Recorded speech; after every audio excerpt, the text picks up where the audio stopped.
শহর এলাকায় আপনারা যারা বসবাস করেন তারা একটু ভেবে দেখেন আপনার আশেপাশে কোনো লাইব্রেরি আছে কিনা, কিংবা আবার একটু ভেবে দেখেন তো শেষ কবে বই ভর্তি গাড়িটি আপনার এলাকায় এসেছিল আপনার জ্ঞানের রাজ্যে বিচরণ করতে।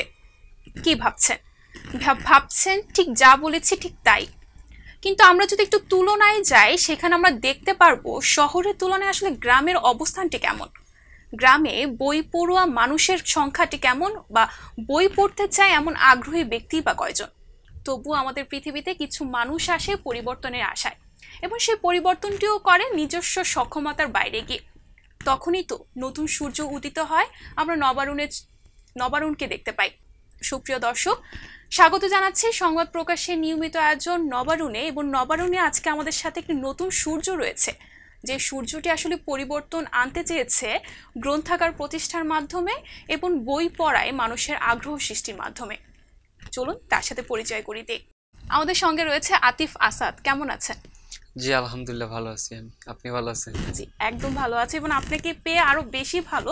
এবং আমাদের সংবাদ প্রকাশে যারা দর্শকরা রয়েছেন তারাও আসলে অনেক বেশি উদ্বুদ্ধ হবেন আপনার মতো একজন মানুষকে পেয়ে। আসলে যে জিনিসটি দিয়ে শুরু করেছিলাম সেটি হচ্ছে আসলে বই পড়ার আগ্রহ আমাদের দিন দিন কমে যাচ্ছে।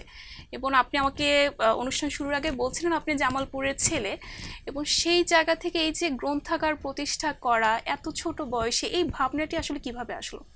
আমি যখন ছোট ছিলাম ওই সময় আমি দেখতাম যে আমার এলাকাতে মহল্লাতে বা আশেপাশের বিভিন্ন জায়গাতে, যেহেতু আমরা গ্রামাঞ্চলে থাকি, তো ছোটবেলায় অনেক নাটক দেখতাম।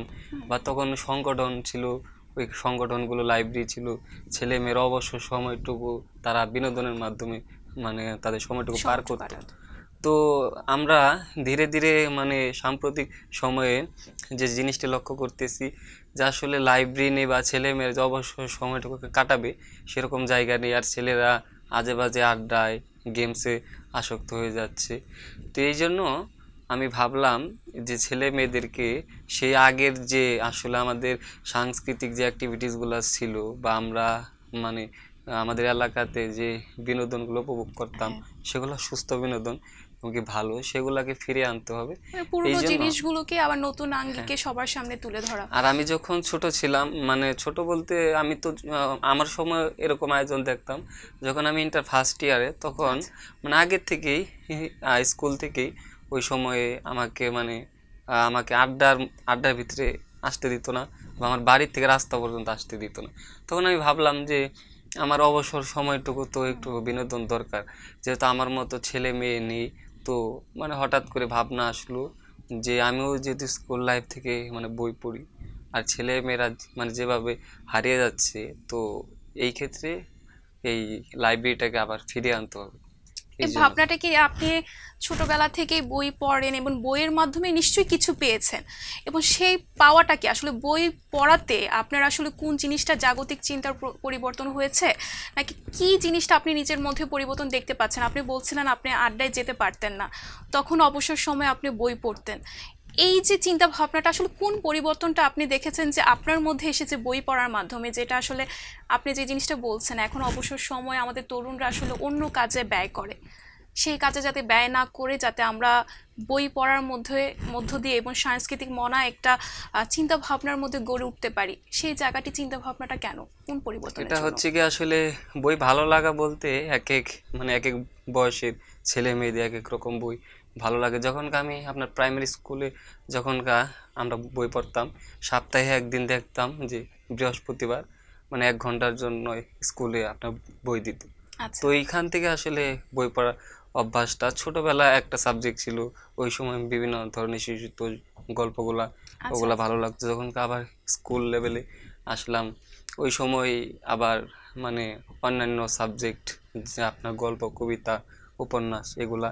তারপরে যখন আরেকটু উপরে উঠলাম মানে আশেপাশের যে মানে বিষয়গুলা, শুধু যে উপন্যাস গল্প এরকম না, বিভিন্ন ধরনের কিছু বিষয় আছে। আর মূলত হলো যে একাডেমিক যে বই, এই বইগুলা শুধু মানে আমাদের চাকরির জন্য বা সাময়িক সময়ের জন্য, কিন্তু এর বাইরে যে বইগুলা এগুলা আমাদের জ্ঞানকে সমৃদ্ধ করে এবং কি আমাদের অবস্থাটাকে মানে জ্ঞানের মাধ্যমে আর উপরে মানে উঠিয়ে আনে। এই জন্য মানে আমি ওই ছোটোর থেকেই মানে ভাবনা যে আমাকে অনেক কিছু জানতে হবে বা ছেলে মেয়েদেরকেও মানে শিখতে হবে। এক মানুষ বারবার জন্ম নেয় না, একবারই জন্ম নেয়। তো এই সময়ে যেন তারা মানে এই সময়টাকে যেন হেলায় মানে নষ্ট করে না ফেলে। অবশ্যই একজন মানুষের জানার অধিকার আছে। এখন কেউ যদি মানে তার জীবন মানে জ্ঞানহীন হয়ে শেষ করে দেয় তাহলে সেটা তার ব্যর্থতা, কিন্তু তারপরে আমাদেরকে চেষ্টা করতে হবে একদম যারা আগ্রহী আছে ছেলে মেয়েরা। এই জন্যই মানে আমার এই উদ্যোগটা যে যারা মূলত আগ্রহী এরাই আসুক।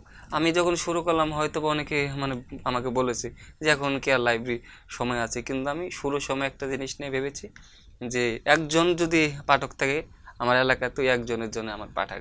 একদম মহৎ চিন্তা দর্শক। মানে এই ধরনের পরিবর্তন আসলে আমাদের সমাজে খুব জরুরি। যদি একজন পাঠক থাকে, আমি যদি একজন মানুষকে আমার লাইব্রেরিতে আনতে পারি, আমার গ্রন্থাগারে আনতে পারি, এবং সে যদি আমার একটি বই পড়তে পারে, তার যে চিন্তার পরিবর্তনটি হবে সেটি আসলে আমার লাভ।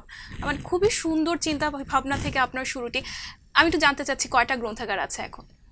আমি যখন শুরু করি 18 সালে জানুয়ারিতে শুরু করি, এরপর আমার ভাবনা ছিল শুধু আমার এলাকা বা যারা আগ্রহী ছেলে মেয়ে এদেরকে মানে বইগুলা আপনার পৌঁছে দেওয়া। এরপর আমি সাইকেলে তো বিভিন্ন এলাকায় যাইতাম। খুবই তো ভালো। এই জন্য আবার হঠাৎ করে ভাবনা আসলো যে আমি তো মানে দিন দিন মানে ব্যস্ত হয়ে যাচ্ছি, লেখাপড়া, পাঠাগার, বিভিন্ন কাজ, মানে আমার সাংসারিক কাজ। এই জন্য মানে হয়তো বা এখন অতটা সময় আমি পাই না।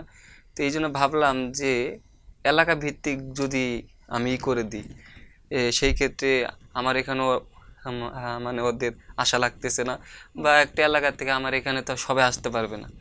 তো এই জন্য ভাবলাম যে প্রত্যেকটা এলাকাতে এলাকাতে যদি আমি লাইব্রেরিগুলো স্থাপন করি তাহলে ওরা ওদের মতো সেই লাইব্রেরি থেকে বই নিতে পারবে। আপনি বইগুলো কোথা থেকে সংগ্রহ করেন? আমি বিভিন্ন মানুষজন আছে তাদেরকে বই মানে দেওয়ার জন্য রিকোয়েস্ট করি। হয়তো সবাই রাজি হয় না, মানে 100 জনকে বললে 2-3 জন 5 জন। তো এরপর আমি মানে আমার আহ্বান কখনো থামিয়ে রাখি। আচ্ছা, আপনার গ্রন্থাগারে যে পাঠকরা আছে তারা পাঠকরা আসলে ওখানেই বসেই পড়ে, নাকি বইটিকে আপনি সুযোগ দেন যে আপনারা বাসায় গিয়েও পড়তে পারবেন? না, আসলে সেরকম সুযোগ নেই। আমি এই ক্ষেত্রে একটু আমি আবার মানে আগের জায়গায় ফিরে আসতে চাই। যখন 2018 সালে শুরু করলাম, আমি ইন্টারমিডিয়েট ফার্স্ট ইয়ারে পড়ি। ওই সময় মানে আমি একটা এলাকাতে একটা করবো লাইব্রেরির জন্য, তো জায়গা খুঁজতেছি বা একটা মোড়ের দোকান। তো বিভিন্ন জায়গায় মানে মানে ওনাদের সাথে দোকানদার বা যারা ঘরের মালিক এদের সাথে আলোচনা করলাম যে ভাড়া চাই অনেক, 1000 টাকা 1500 টাকা। তো আমার তো এরকম আসলে সামর্থ্য নেই, ছাত্র মানুষ। তো ওইখান থেকে মানে ভাবনা আসলো যে আসলে লাইব্রেরি যে শুধু মানে মানে অবকাঠামো দিক দিয়ে অনেক হতে ভালো হতে হবে বা সাজসজ্জা এরকম না। আমার মূলত যে ভাবনাটা হলো মানুষ জ্ঞান অর্জন। সেইখান থেকে আবার হঠাৎ করে ভাবনা আসলো যে না, আমি কোনো মানে এত টাকাও যেহেতু নাই ঘর ভাড়া নিয়ে শুরু করার, তো আমার ঘরের ভিতর থেকে শুরু করব। এরপর আমি আমার বাড়ির পাশে একজন আপু ছিল, তার কাছ থেকে আমি 20টা বই নিই। 20টা বই নিয়ে ওইখান থেকে শুরু করে আমার বন্ধু বান্ধব যারা আছে আশেপাশে এদেরকে দিই। এরপরে আস্তে আস্তে যখন বইয়ের সংখ্যা মানে বৃদ্ধি পেতে থাকলো, হঠাৎ করে ফেসবুকে আমাদের গ্যাস্টন ভ্যাটাইজ লিমিটেডের নির্বাহী পরিচালক কেস মালিক স্যার, আমি তাকে বারবার স্মরণ করি কারণ উনি আমাদের এই ফেসবুকে আমার অ্যাক্টিভিটিস দেখে উনি আমাকে বাংলা সাহিত্যের সেরা 100 বই দেয় শুরুর সময়, এবং কি একটা সেলফ দেয়। ওইখান থেকেই আস্তে আস্তে তারপরে যেহেতু ঘরের ভিতরে রাখা সম্ভব হচ্ছে না, সেই ক্ষেত্রে আমি আমার যে ঘরের বারান্দা সেখানে আমরা পাটকাঠি শোলা, আমাদের আঞ্চলিক ভাষায় শোলা বলে, পাটকাঠি দিয়ে তখন একটা রুম বানাই। ওইখানে আর কি আস্তে আস্তে ওইখান থেকে এখন পর্যন্ত ওইখানে আছে এবং কি ওইখান থেকে কাজকর্ম চালাচ্ছি। জি, মানে কোনো জিনিস শুরু করার জন্য আমরা আসলে অনেক সাত পাঁচে চিন্তা করি এটা পারবো কি পারবো না। সুপ্রিয় দর্শক, আতিফ আসাদের যে কথাবার্তাগুলো আমরা শুনছি সেখানে বোঝা যাচ্ছে যে আমার যদি সদিচ্ছাটা থাকে তখন আসলে আড়ম্বরপূর্ণ কোনো কিছু চিন্তা ভাবনা করা যাবে না, সেটি হচ্ছে আমার ইচ্ছাটিকে কিভাবে পূরণ করা যায় সেটি চিন্তা ভাবনা করতে হবে। শুরুটা হোক ছোট, কিন্তু এই যে ক্ষুদ্র জায়গা থেকে শুরু, তার পাশে দাঁড়ানো কিছু মানুষের, তার পাশে যখন সে মানুষগুলোকে পায় তখনই কিন্তু আসলে পথ চলা শুরু হয়ে যায়। আমরা আবারও আতিফ আসাদের কাছে চলে যাব, সেটি হচ্ছে এই যে প্রথম গ্রন্থাগার, নামটি কি? এটা আমার মানে যখন পাঠাগার শুরু করি ওই সময় আমি নাম দিতে পারি নাই। তো তারপরে আমি যেহেতু 18 সালে শুরু করি, তারপরে 2000 মানে 18 সালের 21শে ফেব্রুয়ারি আমার ভাইকে মানে হত্যা করা হয় আচ্ছা আচ্ছা। পারিবারিক জমি সংক্রান্ত জেরে। হুম, তো এখান থেকেই মানে আমার ভাইয়ের নামে আবার নতুন করে শুরু।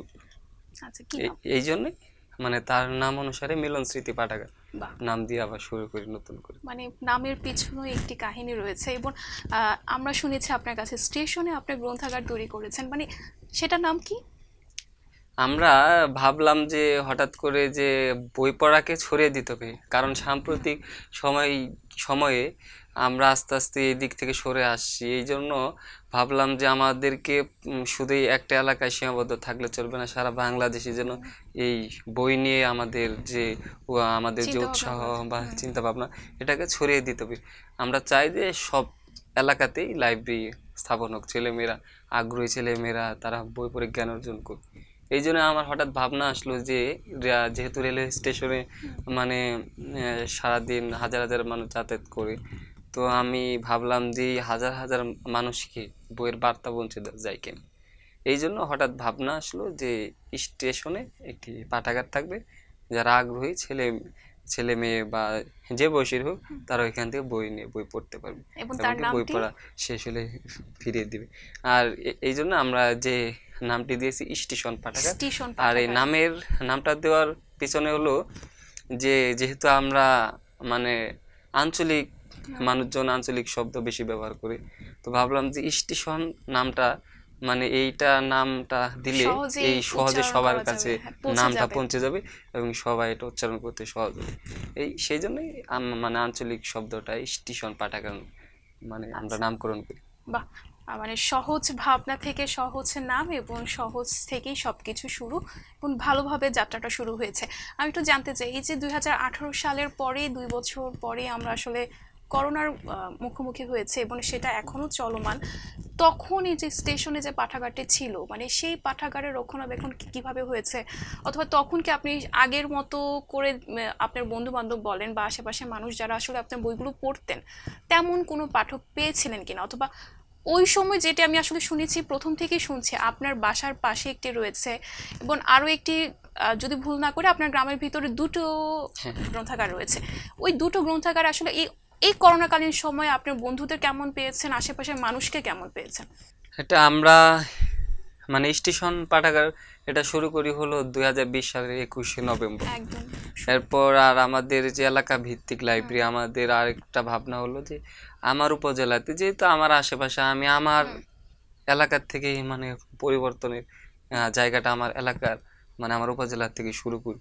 হয়তো অনেকেই মানে বলতে পারে যে শুধু মানে এক এলাকায় তুমি একটা এলাকায় নিয়ে আসো, এমনকি অনেকেই আমাকে মাঝে মধ্যে আমাকে বলে যে আমাদের আশেপাশে এলাকাগুলোতে যদি লাইব্রেরি স্থাপন হতো তাহলে আরো ভালো হতো, বা আমিও যেহেতু সাইকেল নিয়ে অনেক জায়গায় যাওয়া বই সম্ভব পৌঁছে হয় দেয়। না, তো এই জন্যই আমরা বিভিন্ন এলাকাতে যারা আগ্রহী ছেলে মেয়ে আছে তাদেরকে সংঘবদ্ধ করে তাদেরকে দায়িত্ব দিয়ে আমরা শুরু করে দিই। এখানে আমরা সেলফ দিই, বই এবং দিই, তারা রাজি হয়ে যায়। হ্যাঁ যতগুলো মানে সামগ্রী এবং কি বই লাগে সব দিয়ে আমরা শুরু করে দিই।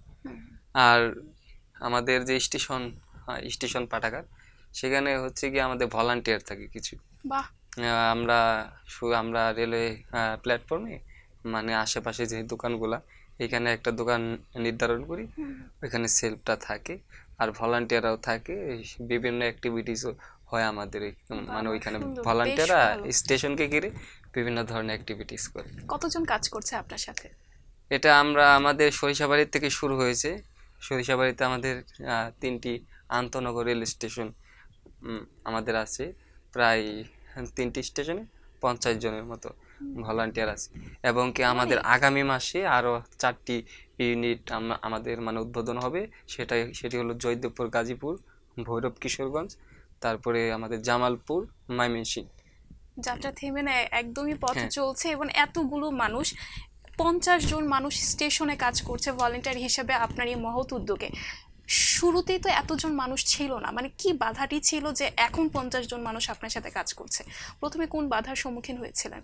হ্যাঁ শুরুতে হয়তো বা অনেকেই আমাকে মানে বলতো যে এখানে মানে মানুষটা কি বই পড়বে, বা এটা করবে কি রক্ষণাবেক্ষণ, বা হারিয়ে যাবে বই। আমরা বলি যে বই হারায় না, বই বই বই মানুষকে হারায় নিয়ে না। আসে। হ্যাঁ, এবং কি আমরা ভলান্টিয়ার হয়তো বা শুরুতে ওরকম ছিল না, কিন্তু আমাদের অ্যাক্টিভিটিস দেখে এখন ছেলে মেয়েরা আগ্রহী হচ্ছে, এবং কি যেখানে যেখানে আমরা সংঘবদ্ধ ছেলে মেয়ে আমরা পাচ্ছি, সেখানে আমরা স্টেশন পাঠাগার নিয়ে হাজির হচ্ছি আর কি। বাহ, খুব ভালো। আচ্ছা, প্রথমেই বলছিলেন একজনের কথা যিনি আসলে আপনাকে একটি বই ভর্তি সেলফ উপহার দিয়েছিলেন। এরকম এই মানুষটির মতো আরো কোনো মানুষের সাড়া পাচ্ছেন কিনা, অথবা অন্য কোনো স্বেচ্ছাসেবী সংগঠন আপনার পাশে আছে কিনা? হ্যাঁ, আরো অনেকে আছে, হয়তো বা সবার নাম এখন মানে দরকার নেই, মনে মানে আপনার পড়বে না। পাশে আছে। যেমন অভিযাত্রিক ফাউন্ডেশন, তারা আচ্ছা। আমাদেরকে বই দিয়ে হেল্প করতেছে। তারপরে গ্যাস্টন ব্যাটাজ লিমিটেডের কেস মালিক স্যার, তারপরে ভিয়েতনামে নিযুক্ত বাংলাদেশের রাষ্ট্রদূত সামিনা নাজ ম্যাম, তারপরে আমাদের ঝন্টু সরকার একজন আমেরিকায় থাকে, শেখ সিরাজ স্যার, এরকম আরো অনেকেই আছে যারা আপনাকে আমাদেরকে। বই দিয়ে সাহায্য হ্যাঁ, করছে। বই দিয়ে তাহলে আর্থিকভাবে বিভিন্ন সময় তাদের কাছ থেকে সহযোগিতা পাই। যদি আপনাকে কেউ যদি বই দিয়ে সাহায্য করতে চায়, তাহলে যোগাযোগের মাধ্যমটি কি? আমার মানে মিলন স্মৃতি পাঠাগারের মানে নাম দিয়ে, এবং কি আমার ফোন নাম্বার বা অ্যাড্রেসের মাধ্যমে তারা বই পাঠাতে। আচ্ছা, আপনার কোনো সামাজিক যোগাযোগ মাধ্যমে আইডি আছে কি? হ্যাঁ, শেখ মোহাম্মদ আতিফ আসাদ নামে একটি ফেসবুক আইডি আছে, এবং কি মিলন স্মৃতি পাঠাগার নামে একটা ফেসবুকে একটা পেজ আছে, এবং কি স্টেশন পাঠাগারের পেজ, এবং কি একটা গ্রুপ আছে। আতিফ আসাদ, অসংখ্য ধন্যবাদ। আমি খুব মুগ্ধ হয়ে আপনার গল্পটি শুনছিলাম, এবং আপনার পথ চলা আসলে আমাদের কাছে উদ্বুদ্ধ করে যে আমরা আসলে কোথায় আছি। আসলে চিন্তা ভাবনা থেকেই যদি আমরা ওই কাজটি শুরু করে দেই, সমাজের আসলে অনেক পরিবর্তনটি আসে। এবং যে নতুন সূর্যের কথা বলছিলাম বারবার, এই নতুন সূর্যে যদি আলোকিত হতে চাই, আতিফ আসাদের মতো এরকম আরও অনেক আতিফ আসাদ আমাদের সমাজে আসলে প্রয়োজন। দর্শক দেখছিলেন, আতিফ আসাদের কথাগুলোও শুনছিলেন। ওনার পথ চলা ঠিক একা, ওনার পাশে কেউ ছিল না। এই মহৎ উদ্যোগটি তিনি যখন সবাইকে বোঝাতে সক্ষম হয়েছিলেন, এখন তার পাশে অনেক মানুষ কাজ করছে, তাকে আর্থিকভাবে সহায়তা দিচ্ছে, এবং তাকে বই দিয়ে এবং বই কেনার জন্য যা যা দরকার তা দিয়েও সহযোগিতা করছে। এবং আতিফ আসাদ কিন্তু থেমে নেই। আতিফ আসাদ নিজস্ব পড়াশোনার পাশাপাশি এই মহৎ উদ্যোগটি চালিয়ে যাচ্ছে 2018 সাল থেকে এখন 2022 সাল। আতিফ আসাদ, আপনাকে অসংখ্য ধন্যবাদ আমাদের সংবাদ প্রকাশ স্টুডিওতে আসার জন্য। আমাদের দর্শকদের জন্য কিছু বলবেন?